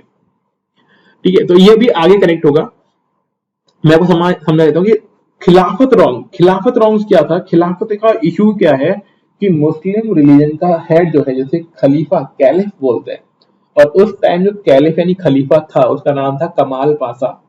ये नाम आप ध्यान रखिएगा कि कैलिफ का नेम क्या था उस टाइम में, कमाल पासा। ठीक है, उसके साथ क्या किया उन्होंने, एक तरीके से उसको अरेस्ट कर लिया, और जब उसको अरेस्ट कर लिया गया तो ये लोगों को बड़ा गुस्सा आया, मुस्लिम लोगों को, ठीक है, कि भाई हमारे रिलीजियस हेड के साथ ऐसा कोई किया जा रहा है। एक चीज तो ये होगी, हम पढ़ रहे हैं नॉन कॉपरेशन मूवमेंट के होने के कारण क्या क्या है। तो एक तो है खिलाफत रॉन्ग, वो सारी चीजें जो कैलिफ के साथ की गई, और दूसरा हम लोग पढ़ेंगे जलियांवाला बाग इंसिडेंट। इतना सब कुछ होने के बाद कंट्री के अंदर ये लगेगा कि नहीं, अब तो प्रोटेस्ट करना ही पड़ेगा, क्योंकि बात बहुत आगे बढ़ गई है। और ये बोला गया कि जिन्होंने जिन्होंने बुरा किया है, इवल डूअर हैं जो, उनके साथ हम लोग कॉपरेट नहीं करेंगे, और इसी को बोला गया है नॉन कॉपरेशन मूवमेंट। कॉपरेट नहीं करने का मतलब क्या है? गांधी जी बोल रहे हैं कि ब्रिटिशर्स इसलिए रूल कर पा रहे हैं क्योंकि हम सपोर्ट कर रहे हैं। और अगर हमने सपोर्ट नहीं किया तो ब्रिटिशर्स यहाँ पे रूल नहीं कर पाएंगे। तो ये स्टेटमेंट आप याद रखिएगा, लास्ट वाला, लास्ट सेकंड लाइन में देखिए लिखा हुआ है, Gandhi said non cooperation with evil is as much as a duty as is cooperation with goods. उन्होंने बोला कि अगर हम बुरे लोगों का साथ ना दें तो इसका मतलब ही ये है कि हम सच्चाई के साथ हैं। तो कहने वाली बात ये थी कि अगर आप प्रोटेस्ट नहीं भी कर पाते हो, मतलब पूरी कंट्री के लोगों के लिए बोला है कि अगर हर कोई ऐसे, देखो साइड में फोटो दिख रही होगी आप लोगों को, ऐसे भीड़ इकट्ठी हो जाती थी गांधी जी के एक बार बोलने पर। तो बोलने की अगर हर कोई ऐसे आके मूवमेंट में पार्टिसिपेट नहीं कर सकता है ना, तो कोई बात नहीं, बस आप ऐसा कर लो कि आप उन बुरे लोगों का साथ मत दो। और साथ ना देने को ही क्या बोला गया है यहाँ पे, नॉन कॉपरेशन मूवमेंट। आगे देखिए, अब देखिए causes that lead to the non cooperation movement. ये क्वेश्चन पूछा जाता है यूपीएससी के अंदर मेंस में कि क्या क्या कॉजेज थे जिसकी वजह से नॉन कॉपरेशन मूवमेंट को स्टार्ट करना पड़ा या नॉन कॉपरेशन मूवमेंट स्टार्ट हो गया, है ना, दो बातें। तो यहां मैंने पॉइंटों में लिखा हुआ है, आप भी इसको बस ऐसे समझिएगा, बाद में इसको आप नोट्स के फॉर्म में लिख सकते हैं शॉर्ट में कि क्या क्या कॉजेज थे। तो कॉजेज में पहला है रॉलेट एक्ट। अब रॉलेट एक्ट एक इंसान का नाम है, ठीक है, एक्ट नहीं, रॉलेट, ठीक है, उसकी लीडरशिप में जो एक्ट लाया गया उसे बोला गया है रॉलेट एक्ट। अब इसमें एक्ट में है क्या, कितने लोग जानते हैं रॉलेट एक्ट में क्या है? सर वो किसी को भी सर बिना बताए मतलब अरेस्ट कर लेते थे। बिल्कुल ऐसा बिल्कुल। तो आपको इसमें याद क्या रखना है, तीन बातें। पहला, के भी तो इसी में आया था सर। हाँ हाँ बिल्कुल, वो भी है ना, उन्हें हम चार्टर एक्ट में समझेंगे, ठीक है। जो डायरकी वगैरह है उसे हम चार्टर एक्ट अलग से लेंगे, सारे के सारे चार्टर एक्ट, तब उसमें हम वहां पे डील कर लेंगे, क्योंकि ईयर सेम होगी तो मालूम पड़ जाएगा कि हाँ ये होगा। अब देखिए, तो रॉलेट एक्ट बेसिकली है क्या कि फरवरी 1919 में लाया गया एक तरीके का एक्ट है जिसके थ्रू ब्रिटिश गवर्नमेंट यानी पुलिस को ये पावर दे दी गई कि आप किसी भी पर्सन को विदाउट ट्रायल, ठीक है, आप इम्प्रिजन कर सकते हैं। इम्प्रिजन करने का मतलब ही ये है कि कोर्ट में ले जाओगे नहीं और कोर्ट में बिना ले जाए ही आप उसको जेल में डाल दोगे। और प्रोविजन ये भी था कि भाई लंबे टाइम के लिए डाल सकते हैं, फिर बाहर निकालो, फिर डालो दोबारा से। अगर मान लो 2 साल का मान ले कि एक बार जेल में रखा 2 साल तक, फिर 2 साल का 2 दिन के बाहर निकाला, फिर जेल में डाल दिया, ऐसा भी कर सकते हैं। अब ये एक्ट बड़ा खराब था कि मतलब ऐसा कर सकते हैं कि जितने भी लोग अपोजिट हैं इनके, भले ही कोई क्राइम नहीं कर रहे हैं, डाल दो जेल में, पड़ा रहेगा अगला इंसान जेल के अंदर। तो ये चीज बहुत ही, मतलब समझ ही सकते हो कि किसी इंसान को बिना कुछ करे जेल में डाल दिया जाए तो खराब चीज तो है। पब्लिक नाराज, मूवमेंट करेगी, तो मूवमेंट करना था तो कुछ नाम भी देना था, तो कौन सा नाम दिया जाएगा, नॉन कॉपरेशन मूवमेंट। लेकिन एक ही कारण नहीं है, और भी है, ठीक है। पहले हम लोग रॉलेट एक्ट के बारे में थोड़ा सा पढ़ लेते हैं। इसमें क्या क्या गिवन है। पहला, arrest of a person without warrant. दूसरा, इन कैमरा और ट्रायल, मतलब बोल सकते हैं कि विदाउट किसी ट्रायल, बस उसे पीट पीट के बुलवा लो कि हाँ तुमने कुछ किया, या फिर कोर्ट ने सोच रहे थे, जेल में डाल दो, और नहीं तो वैसे भी डाल सकते हैं। दूसरा है restrictions on movement of individual, कि इंडिविजुअल पर्सन कोई मूवमेंट नहीं करेगा, भीड़ भाड़ इकट्ठी करी, मूवमेंट करा, जेल में डाल देंगे। Then suspension of the right of habeas corpus. अब वो हैबियस कॉर्पस तब भी था और अभी भी है। अभी भी हमारे इंडियन कॉन्स्टिट्यूशन में हैबियस कॉर्पस समझते हो, जो हमने पढ़ा होगा, पिछली बार पढ़ा था रिट्स के अंदर जब पॉलिटी पढ़ाई गई थी। पॉलिटी में रिट्स होती है, उसमें एक हैबियस कॉर्पस होता है। और अगर रिट भी नहीं मालूम तो अगर मूवी आपने देखी दृश्यम, आर्टिकल 32, हाँ आर्टिकल की बात करेंगे हम लोग, हाँ वो पॉलिटी में करेंगे। अभी बस समझें कि हैबियस कॉर्पस क्या होता है, कि किसी भी इंसान को अगर पुलिस बिना कारण बताए अरेस्ट कर लेती है और कोर्ट के सामने पेश नहीं करती है, तो लोग हाई कोर्ट में या सुप्रीम कोर्ट में जाके ये बोल सकते हैं कि उस पर्सन को कोर्ट में प्रेजेंट किया जाए, और तब जो हाई कोर्ट है या सुप्रीम कोर्ट है ये ऑर्डर निकालेगा कि जिस भी इंसान के लिए जो केस आया गया है उस इंसान को जल्दी से जल्दी कोर्ट के सामने पेश किया जाए। तो ये क्या होता है, हैबियस कॉर्पस। अगर हम एक वर्ड मतलब एक लाइन में इसको बोले तो उसे बोलते हैं अनलॉफुल डिटेंशन, मतलब बिना कानूनी कार्रवाई के किसी को अरेस्ट कर लेने के अगेंस्ट जो रिट या फिर जो ऑर्डर पास होता है उसे हम बोलते हैं हैबियस कॉर्पस। बात समझ पा रहे हैं आप लोग? इसलिए हाँ कथा ऐसा नहीं लग रहा है, समझ में आ रही है चीजें? चलो अच्छी बात है ना, बस थोड़ा सा फोकस बना के रखिएगा, चीजें बहुत अच्छी तरह समझ में आ जाएंगी और इसके नोट्स हिंदी प्लस इंग्लिश में सेपरेटली मिल जाएंगे। और इतना मान के चलिए कि जो नोट, हाँ जी बोलिए। सर ये हेबियस कॉर्पस क्या है? वही तो बता रहा था मैं अभी इतनी देर से। हम बाहर गए थे इसलिए। अच्छा नहीं ऐसे जाइए मत, है ना। हैबियस कॉर्पस देखिए क्या होता है, किसी भी पर्सन को अनलॉफुल डिटेन कर दे, डिटेन यानी जेल में डाल दो, पकड़ लो, आपने मान लो किसी को पकड़ रखा है घर के अंदर ही, तो अनलॉफुल डिटेंशन को के अगेंस्ट जो ऑर्डर पास करता है कोर्ट उसे बोलते हैं हैबियस कॉर्पस। ठीक है, इसे हिंदी में बोलते हैं बंदी प्रत्यक्षीकरण, है ना, मतलब बंदी इंसान को सामने लेके आओ। बंदी प्रत्यक्षीकरण यानी जिसको आपने पकड़ रखा है, जिसको कोर्ट के सामने नहीं लाया गया है, अब उसको सामने लेके आया जाए। उस राइट को सस्पेंड कर दिया है। इसका मतलब क्या निकल के आता है कि मान लीजिए किसी भी पॉलिटिकल लीडर को अरेस्ट कर लिया और वो अचानक से गायब हो गया, मान लो पता ही नहीं लग रहा कहां गया है, उसके फैमिली मेंबर जा रहे हैं पुलिस के पास, पुलिस बोल रही पता नहीं कहां है, और पुलिस ही पकड़ के लेके गई है। अब पब्लिक के पास राइट क्या है कि वो कोर्ट में जाए और बोले कि सर सामने लेके आओ, तो उस राइट को सस्पेंड कर दिया गया है यहाँ पे कि किसी को उठा के लेके गए हैं, अब तुम गवर्नमेंट के पास यानी कोर्ट के पास पहुंचोगे भी नहीं कि भैया क्या हो गया हमारे साथ, और जाओगे भी तो सस्पेंड है राइट, वो मिलेगा ही नहीं आपको राइट। ये दिक्कत थी, तो इसमें ये हो रहा है। ठीक है, अब होगा क्या, पब्लिक को गुस्सा, सभी को गुस्सा, तो मूवमेंट स्टार्ट होगा। तो देखिए, the act came like a sudden blow to the Indians who were expecting self governance. और देखो ये कुछ ऐसे था कि पब्लिक को लग रहा था लड्डू मिलेगा और पब्लिक को मिला करेले का जूस। कैसे? पब्लिक को ये लग रहा था कि खुद ने रिक्रूटमेंट करवाए थे फोर्सेस के अंदर कि भैया जाओ लड़ाई लड़ो, बेचारे परेशान हो रहे हैं, उनके लिए अपन को लड़ना चाहिए। ब्रिटिशर्स के लिए लड़ाई लड़ने गए थे इंडियंस वर्ल्ड वॉर के अंदर। इंडियंस को ये लग रहा था कि यार हो सकता है जैसे ही वॉर खत्म होगी हमको मिल जाएगा सेल्फ गवर्नेंस, यानी हम इस पर अपनी कंट्री में रूल कर सकते हैं, वो लोग सिर्फ हेल्प करेंगे। और मिल क्या गया? Rowlatt act. पब्लिक आग बबूला हो गई और गांधी जी भी। ठीक है, और तब स्टार्ट होगा, he started Satyagraha as a challenge to the government. और गवर्नमेंट को यहाँ पे चैलेंज करने के फॉर्म में क्या स्टार्ट किया है? सत्याग्रह। देखो करने के लिए दंगे भी कर सकते थे, लेकिन क्यों नहीं कर रहे हैं? ध्यान रखिएगा, गवर्नमेंट पावरफुल है, अगर दंगे किए तो लाठियां पड़ेंगी, इसीलिए किया जा रहा है सत्याग्रह। सत्याग्रह में क्या कि उनको बताएंगे भैया गलत कर रहे हो, पहले हमने हेल्प करी, अब हमारी आपको हेल्प करनी चाहिए, तुम खराब आदमी हो, सुधर जाओ। और बार बार उनको बोला जाएगा, उनके लिए यज्ञ करेंगे बैठ के कि भगवान को सद्बुद्धि दो। अगर आपको ये कॉन्सेप्ट मालूम हो, मोदी जी के आने से पहले अगर आपने कभी पेपर में ढंग से पढ़ा हो तो सद्बुद्धि यज्ञ हुआ करते थे गवर्नमेंट के लिए कि हे भगवान सोनिया गांधी जी को अकल दो, मनमोहन जी को अकल दो, सद्बुद्धि के लिए यज्ञ किया जा रहा है।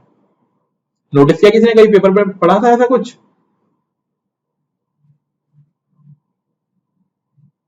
नहीं पढ़ा? पढ़ा होगा, मतलब ध्यान देना तो पढ़ा था, ये आया था ऐसे बहुत बार हुआ ऐसा। तो वही काम यहाँ कर रहे हैं, ये इन्हीं से सीखा था अपने अभी वाले पॉलिटिशियन ने, इन लोगों ने सीखा हुआ है। तो ये क्या कर रहे हैं? सत्याग्रह चला रहे हैं और बोल रहे हैं कि गवर्नमेंट भैया समझ जाओ गलत कर रहे हो। ठीक है, तो ये रॉलेट एक्ट। अब आगे देखिए, the Rowlatt Satyagraha emerged as the first all India struggle against the British government. ये पहली बार है कि पूरी कंट्री के अंदर सभी लोग अगेंस्ट है। और ये भी ध्यान रखिएगा, जब भी हम बोलते हैं कि पूरी कंट्री के लोग, तो इसका मतलब ये बिल्कुल भी नहीं है कि हर एक इंसान लगा पड़ा है, नहीं, मेजॉरिटी ऑफ पॉपुलेशन। ठीक है, जब भी ऐसे मैं कई बार बोल दूंगा कि सभी लोग, सभी का मतलब ये है majority of the population revolt कर रही होगी। रिवोल्ट कैसे हो सकता है? तो सीधी सी बात है कि एंटी ब्रिटिश स्ट्रगल है, ब्रिटिशर्स की हेल्प नहीं करनी है, स्ट्राइक कर देना है। तो यहाँ पे वही दिया हुआ है कि 1919 अप्रैल से स्टार्ट किया गया स्ट्राइक्स की जा रही हैं, स्ट्राइक्स नहीं, धरने, बंद, वो सब कुछ। और जब ये स्टार्ट करेंगे तो अभी क्या है ना, ब्रिटिशर्स को आइडिया ही नहीं है कि हो क्या गया उनके साथ। जैसे ही इन्होंने स्ट्राइक वगैरह करी, ब्रिटिशर लगे पीटने इनको, और ये तो पहले से बैठे हुए थे कि भाई पीटेंगे, हम हंसते रहेंगे। तो ब्रिटिश गवर्नमेंट टुक ब्रूटल मेजर्स, मतलब पीटने वाला, बिल्कुल दर्दनाक, मतलब बदला लिया जा रहा है इन लोगों से, निर्दयी तरीके से बिल्कुल पीटा जा रहा है, और ये लोग बस पिट रहे हैं, ठीक है।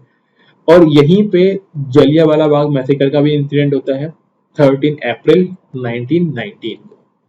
आपको इसमें डेट याद रखनी है, 13 अप्रैल 1919, ठीक है। और अप्रैल में ही क्या हो रहा था, स्ट्राइक वगैरह भी हो रहे हैं। उसी टाइम में क्या हो गया, जलियांवाला बाग इंसिडेंट हो गया, यानी पब्लिक और गुस्से में आ गई और पब्लिक और ज्यादा मिल गए। जैसे आपने देखा होगा कुछ महीने पहले या फिर पिछले साल, जब फार्मर्स का प्रोटेस्ट चल रहा था दिल्ली के अंदर, मतलब वो बॉर्डर्स पर, तो जब किसी भी फार्मर की डेथ हुई तो अचानक से गुस्सा बढ़ जाया करता था। वैसे ही यहाँ पे क्या होगा, मूवमेंट चल रहा है, लेकिन जलियांवाला बाग इंसिडेंट में इतना बड़ा कांड हो गया कि कई सारे लोगों को गोली मार दी, तो मूवमेंट पूरी कंट्री में फैल जाएगा। और यहाँ पे हुआ क्या, हर एक रिलीजन का इंसान, हिंदू है, मुस्लिम है, सिख, क्रिश्चियन, बुद्धिस्ट, जैन, पारसी, सभी लोग एक साथ आ जाएंगे और सभी ये चाहेंगे कि ये जो हुआ है इंसिडेंट, ये दोबारा ना हो, और इसलिए सभी लोग मिले जुले हैं। और गांधी जी भी यहाँ पर ये चाह ही रहे थे कि सभी लोग क्या हो जाएं, यूनिफाइड हो जाएं, ठीक है। तो दोनों बातें मिल गई, गांधी जी भी चाह रहे हैं कि यूनिटी हो जाए, और यहाँ पे बात भी करी जा रही है कि रिलीजियस यूनिटी होनी चाहिए लोगों के बीच में, कोई मूवमेंट, मतलब वैसा मूवमेंट हो कि सभी लोग मिलकर काम कर पाए, और ये मिल भी गए। आगे देखिए, ये ट्रेजेडी है, ये फोटो है जो नेट पे अवेलेबल थी, ये जलियांवाला बाग के नाम से है। तो जैसे कि हमें याद क्या रखना है, पहली बात कि पीसफुल तरीके से लोग इकट्ठे हुए थे, और जब भी कभी लिखना है ये वर्ड मत भूलिएगा, पीसफुल क्राउड थी। अब वो किस चीज के लिए इकट्ठे हुए थे अलग बात है, लेकिन कुछ ऐसा भड़काऊ काम नहीं हो रहा था, है ना, दंगे की कोई प्लानिंग नहीं हो रही है, पीसफुल क्राउड थी जो जलियांवाला बाग अमृतसर में इकट्ठे हुए थे 13 अप्रैल 1919 में। कुछ उनके लीडर्स बोल सकते हो आप, कौन कौन है, डॉक्टर सैफुद्दीन किचलू और डॉक्टर सत्यपाल, इनका नाम आपको ध्यान रखना है। इसमें सिर्फ एक ही एग्जिट थी, वन एग्जिट, मतलब गेट, ठीक है।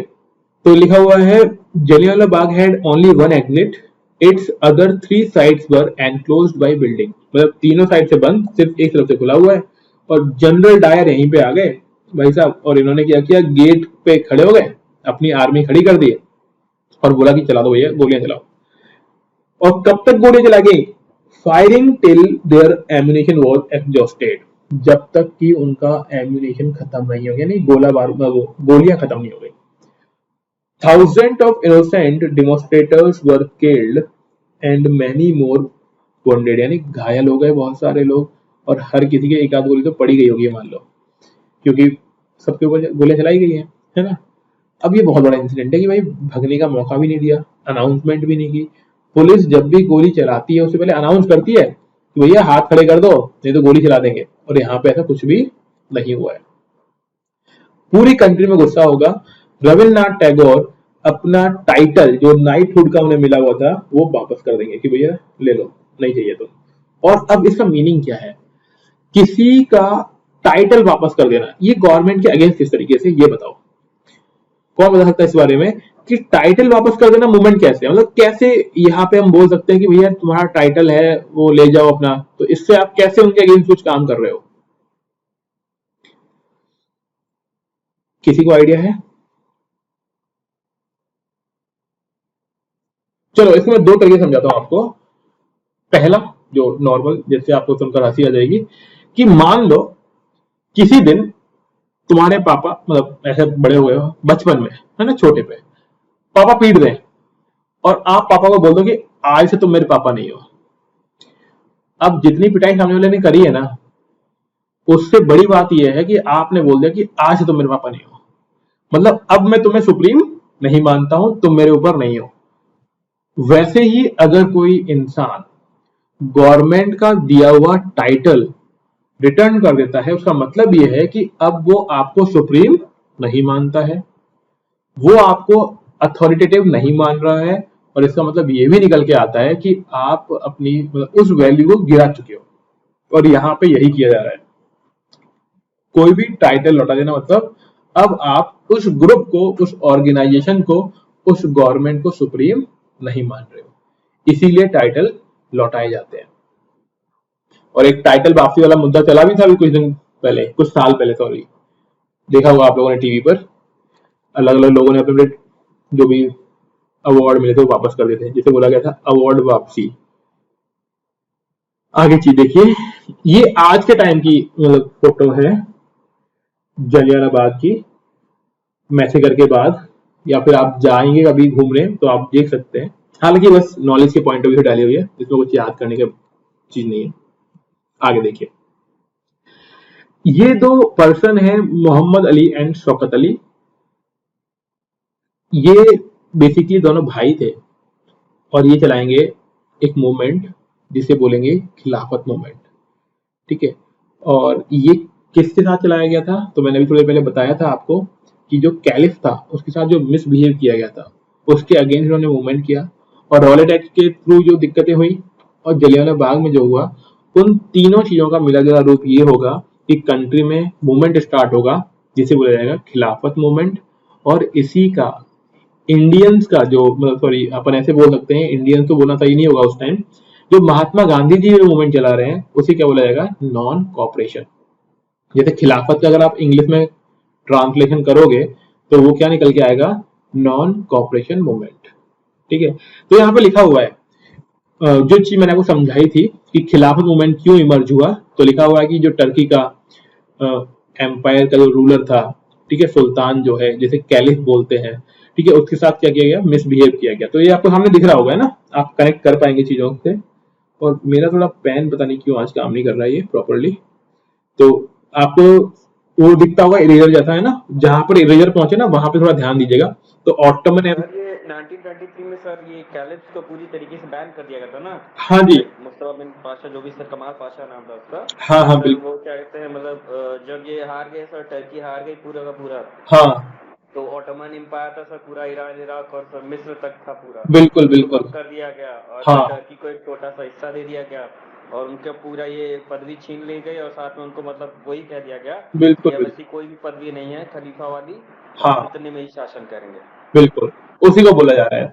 तो इसी चीज को यहाँ पे लिखा हुआ है मैंने, क्योंकि इतना हमें वैसे तो नहीं पढ़ना। अभी यहाँ पे ध्यान रखो कि जो कैलिफ था उसकी पावर को कम कर दिया गया और एक तरीके से ब्रिटिशर्स ने अरेस्ट कर लिया, टर्की को तोड़ दिया गया, जो बड़ा एम्पायर था जिसे ऑटोमन एम्पायर हम बोला करते थे वो ब्रेक कर दिया गया था। तो एक बहुत छोटा सा पार्ट जैसे कि इन्होंने बोला वही बात है, लेकिन इतना पूरा ना लिखकर अगर आप शॉर्ट में, जैसे कि आपको मान लो ये लिखना है 50 वर्ड्स में, तो कैसे लिखना होगा ना, तो उस हिसाब से लिखिएगा आप। तो उसमें आपको ये ध्यान रखना है कि Turkey war, Ottoman empire disintegrate हो गया, एंड जो कैलिफ था उसके साथ डिसग्रेसफुल ट्रीटी कर ली गई। डिसग्रेसफुल का मतलब ही ये होता है कि भाई उसकी बेइज्जती कर दी गई, और जब किसी को डिसइंटीग्रेट मतलब डिसरेस्पेक्ट कर ही दोगे तो उसके जो फॉलोअर्स होंगे वो गुस्से में आ जाएंगे। और उन्हीं में दो भाई हैं जिन्हें बोलते हैं अली ब्रदर्स, नीचे लिखा हुआ है अली ब्रदर्स, एक है मोहम्मद अली, दूसरे हैं शौकत अली, ठीक है। इसके अलावा कुछ और भी लोग हैं लेकिन जो नेम आता है वो अली ब्रदर्स का आता है, तो मोहम्मद अली एंड शौकत अली आपको ध्यान रखना है, लास्ट में गिवन है इनका नेम। इन लोगों ने मूवमेंट इकट्ठा किया और गांधी जी को लगा कि यार मुस्लिम लोग मूवमेंट कर रहे हैं तो ये करेक्ट टाइम है कांग्रेस के लिए भी और हिंदूज के लिए भी, ठीक है। और ये करंट टाइम में जलियांवाला बाग का मेमोरियल है। मेमोरियल का मतलब ये होता है कि उस चीज को देखकर आप पुरानी चीजों को याद रख सकें। आगे देखिए, तो खिलाफत डे मनाया जाएगा, ठीक है, 17 अक्टूबर को पूरे इंडिया के अंदर, और ये 1919 की बात है। और जब ये मूवमेंट चल रहा होगा ना तो गांधी जी ने क्या सोचा कि यार मौका है, मौका किस चीज का है कि मुस्लिम लोग तो मूवमेंट कर ही रहे हैं, क्यों ना हिंदू भी करने लग जाए। अब देखो, कैलिफ को लेके हिंदूज को मोटिवेट करना या फिर उनको मूवमेंट करवाना मुश्किल था, क्योंकि नहीं करेंगे, है ना। कई लोग सोचेंगे यार ठीक है कोई दिक्कत नहीं, अपन क्यों करें मूवमेंट, है ना। तो इसीलिए इंडियंस को जोड़ने के लिए इन्होंने सोचा कि एक हिंदू मुस्लिम यूनिटी की बात की जाए और एक कंबाइंड मूवमेंट स्टार्ट किया जाए। और वो कांग्रेस से बोलेंगे कि क्यों ना एक मिला जुला मूवमेंट स्टार्ट किया जाए। और यहाँ पे ध्यान रखिएगा कि कांग्रेस इस बात पे स्टार्टिंग में राजी नहीं थी।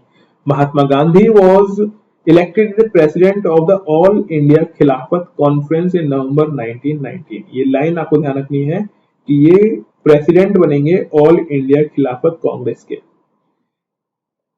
ठीक है। आपको दिख ही रहा होगा ईयर, डबल कोट के बाद लिखा हुआ है, ठीक है।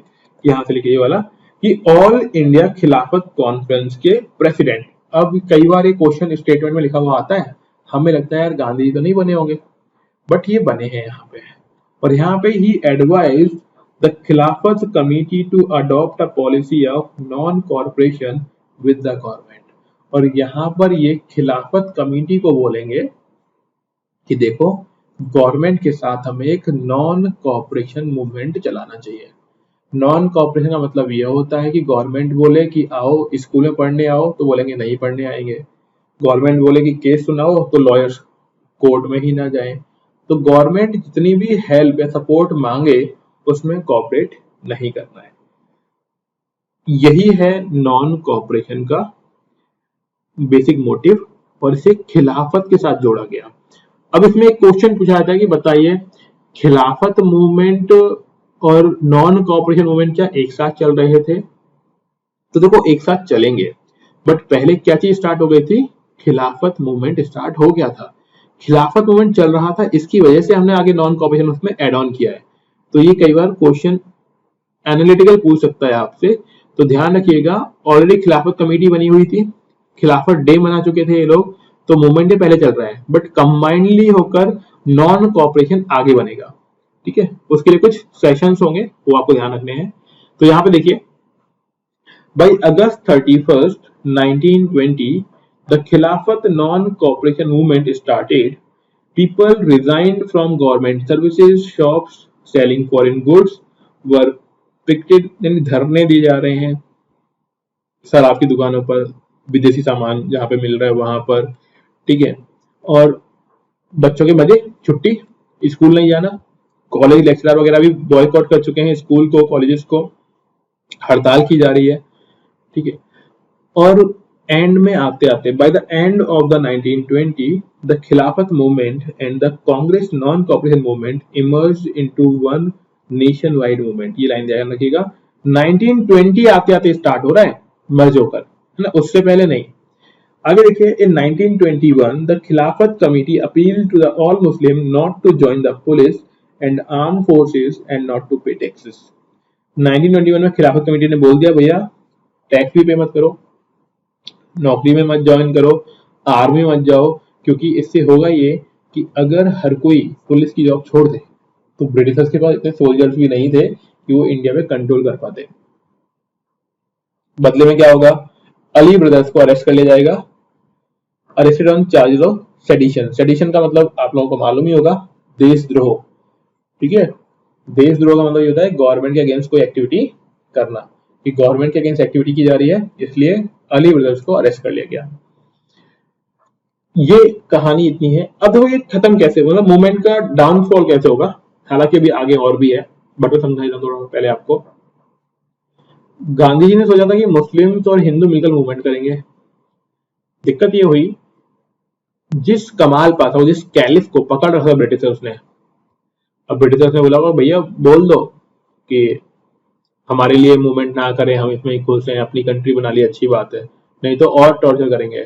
तो जो कमाल पासा होगा ना, वो खुद ही बोल देगा मुस्लिम्स को कि भैया मूवमेंट मत करो, वो खुश है, जो हुआ अच्छा हुआ, कोई दिक्कत वाली बात नहीं है। और होगा ये कि नॉन कॉर्पोरेशन में से, और जो खिलाफत मूवमेंट है, जो बात की जा रही थी हिंदू मुस्लिम यूनिटी की, उसमें से मुस्लिम्स अलग हो जाएंगे, और तब जाके मूवमेंट क्या हो जाएगा? डाउन हो जाएगा, है ना। वो चीज अभी आगे आएगी, बट ये आउटकम है, और इसीलिए ये मूवमेंट जितना रिजल्ट इससे मिल सकता था उतना नहीं मिलेगा, है ना, क्योंकि वो पावर थोड़ी कम हो जाएगी इसकी। तो देखिए यहाँ पे objective of the non corporation movement, objective क्या है? तो ऑब्जेक्टिव देखो, as a special session of the Congress held at Kolkata in September 1920।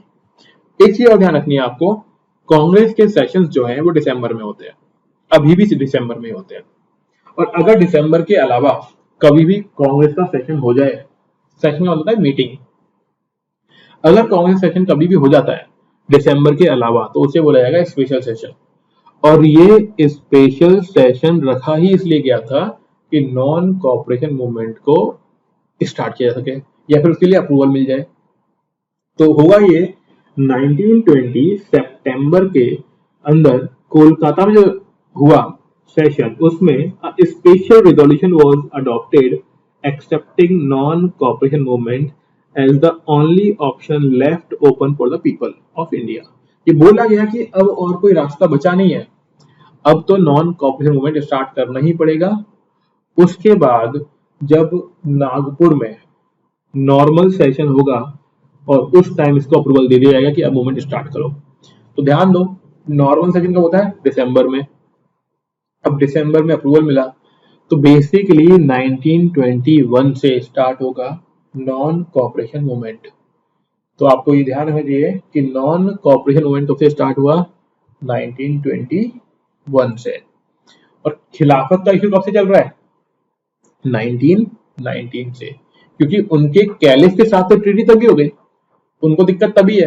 तो वो 1919 से रन कर रहे थे खिलाफत मूवमेंट, और ये जाके कब स्टार्ट होगा? 1921 में। अब यहाँ पे कुछ ये आंसर के फॉर्म में आप लिख सकते हो, आपसे पूछ सकता है कि write down the non cooperation movement sought to achieve the following objective। मतलब ऑब्जेक्टिव कौन कौन से थे उनके? Write down the objectives of non cooperation movement. तो पहला देखो, to attain self government within the British Empire if possible and outside if necessary। ये क्या चीज है? ऑब्जेक्टिव यानी मुद्दा क्या है, उद्देश्य क्या है मूवमेंट का? कि हमें मिल जानी चाहिए सेल्फ गवर्नमेंट। ध्यान ही रखिएगा, अभी इंडिपेंडेंस की बात नहीं कर रहे हैं, सिर्फ बात की जा रही है सेल्फ गवर्नमेंट की, और वो भी किसके अंडर में? ब्रिटिश एम्पायर के अंडर में। ठीक है। दूसरा मोटिव था annulment of the Rowlatt act and remedying the Punjab wrong. Remedying का मतलब होता है उपचार करना। ठीक है। Annulment of the Rowlatt act मतलब जो रॉलेट एक्ट है उसके अंदर चेंजेस कर दो, है ना, वो जो है ना अरेस्ट कर लेंगे किसी को भी, उसमें चेंज करो, और जो पंजाब में गलत हुआ है उसके बदले में उसकी क्षतिपूर्ति करो, उपचार करो उसका। The British government should express it's regret on the happening in Punjab particularly in Amritsar. और जो भी कुछ हुआ है उसके लिए माफी मांग लो। अब देखो, माफी मांगने के लिए क्यों बोला था किसी को भी कि माफी मांगो? जैसे आपने कई बार देखा होगा पॉलिटिक्स के अंदर होता है कि भाई वो माफी मांग ले, है ना, ऐसे कई बार बोलते हैं, आपने डिबेट में सुना होगा कि राहुल गांधी माफी मांग ले, या फिर सोनिया गांधी माफी मांग ले, या फिर मोदी जी माफी मांगे। तो माफी मांगने की बात क्यों की जाती है? किसी को आइडिया है क्यों बोला था कि माफी मांग लो? Yes, anyone? हाँ देखो, आंसर दीजिएगा ना, आंसर देंगे तो आप लोग एंगेज रहेंगे तो उससे थोड़ा सा समझ में आएगा आपको। तो बस नॉर्मली बताओ कि माफी मांगने के लिए क्यों बोला जाता है? सर खुद को फ्री करने के लिए। नहीं नहीं, यही गलती कर गए आप। नहीं देखो, हाँ चलो वो ठीक है, आपकी बात सही है।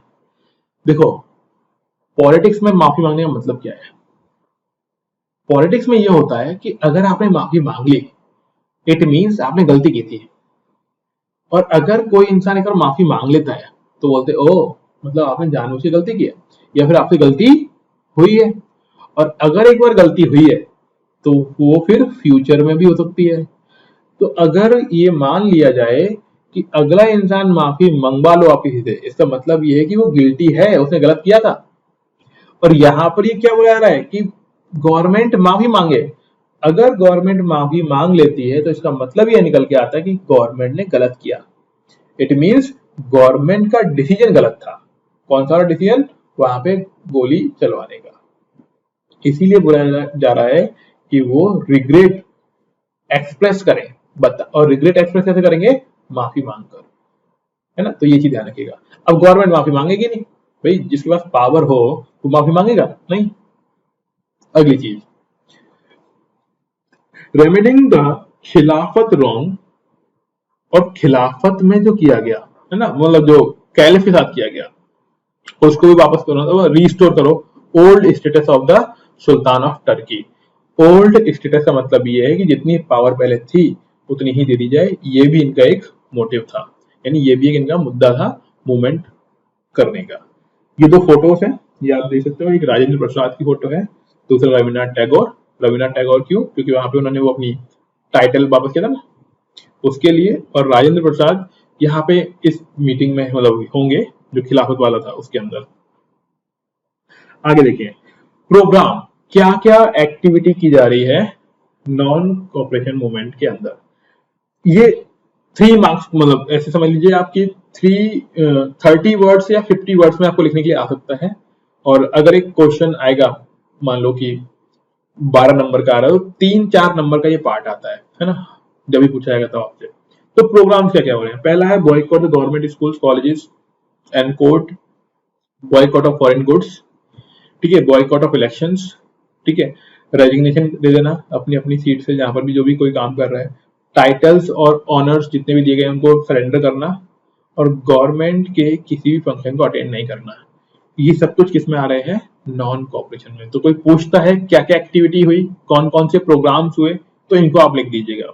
यहाँ पर आप ध्यान रखिएगा कंसाइज वे में लिखा हुआ है, आप थ्योरी पढ़ेंगे आप निकाल नहीं पाएंगे उसमें से आउटकम क्या क्या लिखना था, इसमें वो शॉर्ट में दिया हुआ है।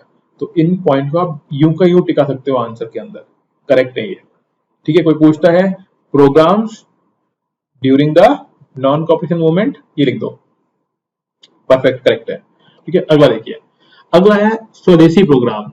तो स्वदेशी हम लोग पहले भी पढ़ चुके हैं। स्वदेशी क्या है कि फॉरेन गुड्स को यूज नहीं करेंगे, हैंड स्पिनिंग वाला जो चरखा है वो चलाया जाएगा, ठीक है, और वीविंग वगैरह करके खुद का चीजें यूज करेंगे। अब यहाँ पे सिर्फ कपड़ों की बात नहीं हो रही है, जब हम बोल रहे हैं कि गवर्नमेंट स्कूल बंद, मतलब हम जाएंगे ही नहीं, तो बच्चे लोग तो पढ़ेंगे तो नेशनल स्कूल्स या कॉलेजेस बनाए जाएंगे, नहीं इंडियन लोग बनाएंगे, ठीक है। और कोर्ट है नहीं, बट मुद्दे तो हैं, लड़ाई झगड़े तो हो ही रहे होंगे, तो क्या बनेंगे? पंचायत लेवल पर ही बना लिए जाएंगे कोर्ट। कौन बनाएगा? इंडियंस ही, मतलब हिंदुस्तानी लोग बना लेंगे, ब्रिटिशर्स के पास नहीं जाएंगे बेसिकली, ठीक है। तो पंचायत लेवल पे क्या बनेंगे? कोर्ट बनना स्टार्ट हो गए। इसके अलावा development of unity between Hindus and Muslims, Hindu और मुस्लिम के बीच में क्या हो रहा है? यूनिटी को डेवलप किया जा रहा है। अनटचेबिलिटी, ये एक बहुत बड़ा खराब चीज है, ठीक है, इसको छोड़ा जाएगा। और गांधी जी ने ही नाम दिया है हरिजन, ठीक है, ये टर्म हम लोग पढ़ेंगे आगे कि हरिजन जो टर्म दिया है वो किन्होंने दिया है? गांधी जी ने दिया है। और सोसाइटी में जो फीमेल थी उनके अपलिफ्टमेंट की बात की जाएगी। किनके अपलिफ्टमेंट की बात की जाएगी? फीमेल्स की, कि भाई इनको भी सोसाइटी में थोड़ा सा अपलिफ्ट किया जाए, यानी एजुकेशन दी जाए, डिसीजन मेकिंग में इनका सपोर्ट लिया जाए, वो सब पावर्स। इसके अलावा activity during non cooperation movement, तो क्या क्या हो रहा है वो देखिए। ये रिपीटेशन है वैसे तो, अगर आपने पहले वाला पढ़ लिया है तो अब बस कुछ फैक्ट दिए गए हैं इसमें ना, उन फैक्ट्स को थोड़ा सा अगर एक आध तो याद रह जाए तो लिख सकते हो आप, उससे थोड़ा इंप्रेशन थोड़ा अच्छा पड़ जाएगा। तो होगा क्या, सबसे पहले तो बड़े जोर शोर से पूरी कंट्री ने रेस्पॉन्ड किया, बहुत ही एंथुसियाज्म के साथ कि भैया गांधी जी ने बुलाया, चलो मूवमेंट करते हैं। The people are ready to practise non corporation with the government in every field. उन्होंने बोला कि बिल्कुल गांधी जी ने बोल दिया, अब हम हर फील्ड में नॉन कॉर्पोरेशन करेंगे। अब उस टाइम के बड़े बड़े लॉयर्स कौन कौन से हैं? Lawyers such as Deshbandhu Chittaranjan Das, Motilal Nehru, C Rajagopalachari, doctor Rajendra Prasad and many others gave up their legal practice, यानी इन्होंने कोर्ट में जाना बंद कर दिया। स्टूडेंटों का तुम्हें मालूम ही है कि छुट्टी, स्कूल नहीं जाएंगे, ठीक है, इलेक्शंस का बॉयकॉट किया जाएगा, ठीक है, काउंसिल्स वगैरह, और हर कोई क्या करेगा? स्पिनिंग कर रहा होगा, चरखा चलाएगा। और गांधी जी ने खुद की अपनी एक ग्रुप स्टार्ट कर लिया कि आओ बैठकर सब चरखा चलाते हैं, धागे बनाते हैं और फिर कपड़े बनाएंगे, ठीक है। ये एक्टिविटीज हो रही है।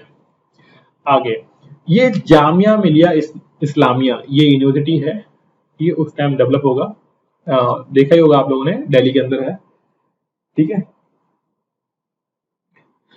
तो देखें यहाँ पे The Jamia Millia Islamia was established as a national university. The Bihar Vidyapeeth, Kashi Vidyapeeth and the Gujarat Vidyapeeth, ठीक, ये कुछ विद्यापीठ हैं जो उस टाइम डेवलप होंगी। बस इनके नाम ध्यान रखिएगा। Establish with teacher like Acharya Narendra Dev, doctor Zakir Hussain, Lala Lajpat Rai, ठीक है, ये कुछ लीडर्स हैं उस टाइम के, तो इनके नाम आपको ध्यान रखने हैं, ठीक है।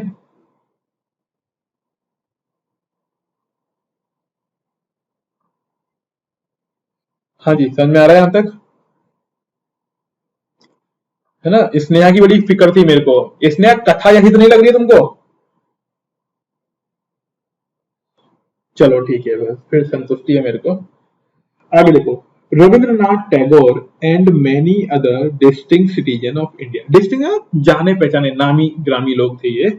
उन्होंने क्या किया, अपने टाइटल्स और अवार्ड्स लौटा दिए, ठीक है। Gandhi ji return the medals that were awarded for his work in South Africa. और जो साउथ अफ्रीका में गांधी जी को अवार्ड मेडल मिले हुए थे, वो भी इन्होंने क्या कर दिए, रिटर्न कर दिए।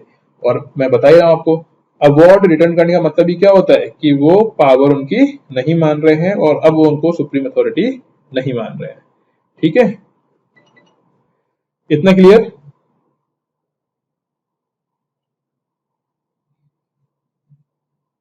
और खत्म कब, अरे कौन है ये? अच्छा ठीक है, खत्म कर देंगे ना। अभी कोई बोर थोड़ी ना हुआ है ना, समझ में आ रहा है सभी को? पहली क्लास ज्यादा हैवी तो नहीं लग रही है ना?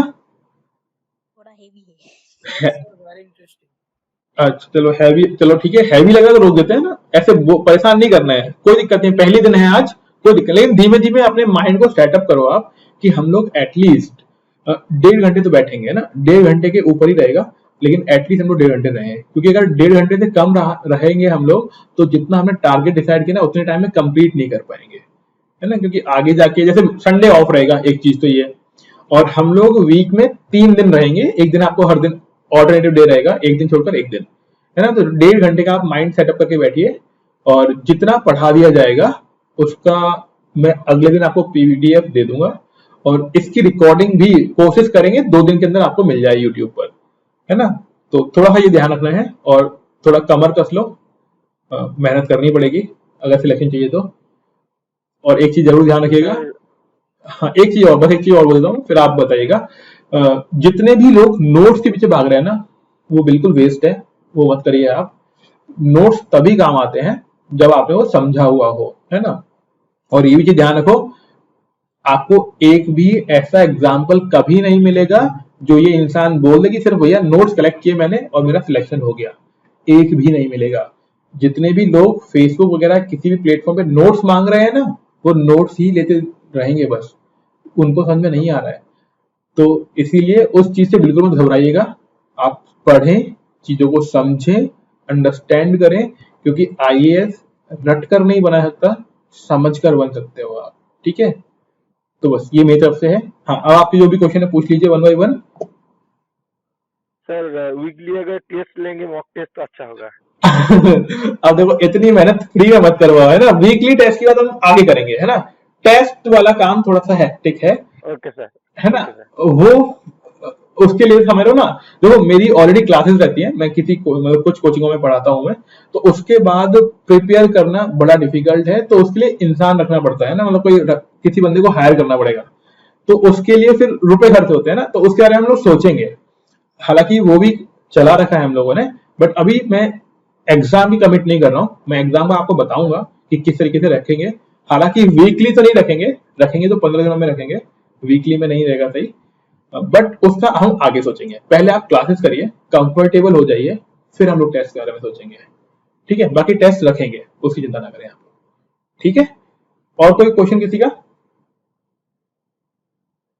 सर हाँ जी, सर मेंस का भी रखना। अरे हाँ जी, देखो ऐसे समझो मेरी बात, हर दिन है ना पहली सीढ़ी चलो, मतलब एक सीढ़ी बढ़ो, पहले दिन ही छत मत पकड़ो। मेरी मम्मी बोलती है कि पहले दिन छत मत पकड़ लो, गिर पड़ोगे, है ना। एक एक कदम बढ़ाइए, बिल्कुल। मेंस का भी होगा, ऐसे राइटिंग भी कराएंगे, इंटरव्यू का भी गाइडेंस देंगे, जो भी लोग पहुंचेंगे वहां तक, ठीक है।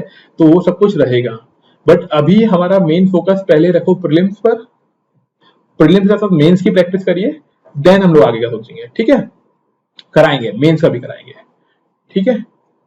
और कोई क्वेश्चन किसी का? ओके देन, फिर इतना ही रखते हैं। हेलो हाँ जी, बताएं। सर, एक क्वेश्चन है सर, ये जो आज हमने पढ़ा है हाँ जी, ये प्री पॉइंट ऑफ व्यू से है या फिर मेंस से? ये सर बोथ प्रीलिम्स और मेंस दोनों के पॉइंट ऑफ व्यू से है। जहां जहां मैंने बोला कि आप ये आंसर लिख सकते हैं, वहां पे आप प्रॉपरली वो आप यूं का यूं लिख देंगे, तब भी आपको बढ़िया मार्क्स मिलेंगे। अच्छा सर, एक चीज और जी। सर, मॉडर्न में सर जैसे आपने 4-5-8 पॉइंट बताए थे पिछली बार, हाँ जी। वो हम पढ़ के आए हैं, हाँ, सर उसी तरीके से एक सर सारे पॉइंट बता सकते हैं कि आपको ये टॉपिक्स पढ़ने हैं मॉडर्न? अरे वो टाइम से बता देंगे, है ना, एक साथ वैसे भी पढ़ तो पाओगे नहीं, बता देंगे, है ना, क्लास के साथ साथ बता दिए जाएंगे आपको पॉइंट, अच्छा, ठीक है। क्लास के साथ। हाँ, क्लास के साथ, ओके, ठीक है। ठीक है। तो इतना ही रखते हैं आज। Thank you everyone for joining us. मिलते हैं नेक्स्ट क्लास में। संडे ऑफ रहेगा, मैं इन्फॉर्मेशन आपको ग्रुप पे डाल दूंगा, सभी लोग टेलीग्राम ग्रुप पे रहिएगा। ओके सर, सर कब ठीक, क्लास है? नहीं संडे ऑफ रहेगा, संडे हमेशा ऑफ रहेगा, ठीक है, संडे ऑफ रहेगा। हाँ, और thank you so much sir. हाँ, ओके, वेलकम एवरीवन, ठीक है, थैंक यू, मिलते हैं thank you next. Sir, okay, thank you sir. Welcome.